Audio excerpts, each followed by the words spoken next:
É muito importante você entender que todos nós, seres humanos, temos um lado razão e outro lado emoção. Sim, você deve estar pensando, Paula, meu marido não tem o lado emoção, ele é muito cético, todos nós, independente, e o seu cliente também. Não, Paula, mas eu trabalho com commodity, eu trabalho com vendas muito complexas, onde a razão está o tempo inteiro ali presente, então não concordo que todas as pessoas têm razão e emoção.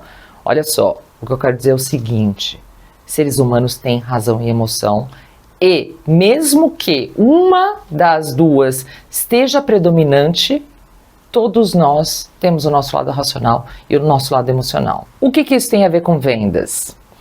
Uma das poucas verdades absolutas em vendas, e aí eu falo porque eu sou uma estudiosa em vendas, estudo vendas no Brasil, nos Estados Unidos, na Europa, em vários lugares, e eu afirmo que não é coisa da minha cabeça, são estudos. As pessoas, elas compram pela emoção e justificam pela razão. Sim, a justificativa é pela razão, mas a decisão de compra, ela tem tudo a ver com emoção. Mas e no caso de uma commodity, no caso de uma venda no qual os centavos que conta, numa venda onde não é valor, é só preço? Entra a questão do atendimento, entra a questão da conexão com o vendedor.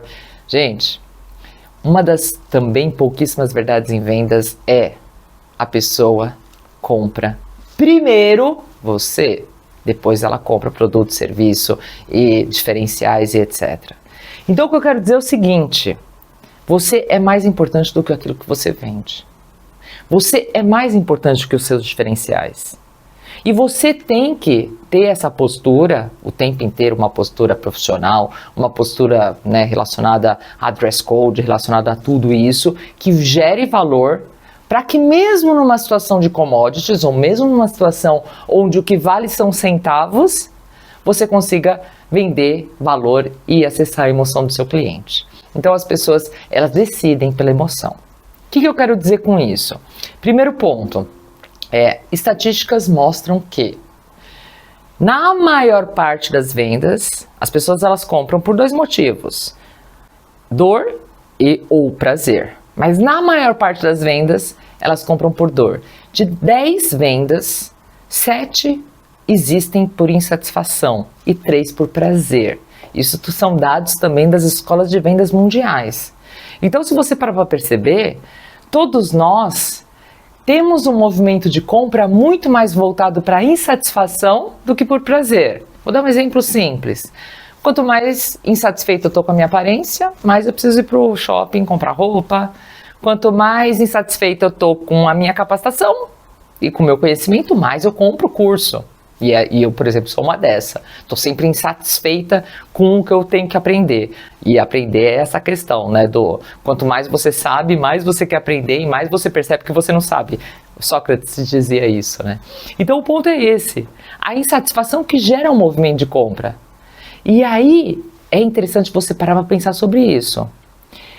Se os movimentos de compra têm a decisão pela emoção, e emoção significa dor e ou prazer, como que você pode acessar a emoção do seu cliente para que você consiga fazer a venda e para que você consiga concretizar a acessão da emoção dele?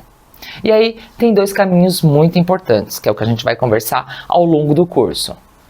Primeiro deles, você precisa fazer com que o seu cliente fale qual que é a dor e ou o prazer que ele quer ter comprando de você. E essa pergunta e essa questão não é verbalizada por você, vendedor, é verbalizada pelo cliente. Então, em determinado momento, quando a gente estudar perguntas poderosas, você vai perceber que tem um momento que você tem que falar para ele qual que é a dificuldade que você tem com relação a isso. O que você busca com relação a isso? Então, nas perguntas a gente vai estudar muito fortemente isso. Outra questão e outra forma de você acessar a emoção do cliente é o que a gente chama de storytelling. Talvez você já tenha ouvido falar, que é a arte de contar histórias. Histórias conectam, histórias geram emoção. Não sei se vocês perceberam, mas grandes comunicadores praticamente só contam histórias. Então eles vão para palestras e contam histórias e você fala, nossa, me identifiquei demais, aprendi muito, porque você aprende mais rápido com histórias. Nesse curso, nós vamos ter um módulo só de storytelling, só sobre a arte de contar histórias em vendas, porque isso faz com que o seu cliente tenha mais percepção de valor. Então a história pode ser a história da sua empresa, pode ser a história a sua história, a história que você conta da sua história, pode ser a história de um cliente que tinha uma dor parecida com a dele e estava com as mesmas dificuldades que ele está. Então, de uma maneira geral, entender a dor e o prazer que o cliente quer ter naquela situação é uma das formas de acessar a emoção. E outra forma é o storytelling. Ou seja, vamos acessar a emoção do cliente, porque é a emoção que faz com que ele tome decisão.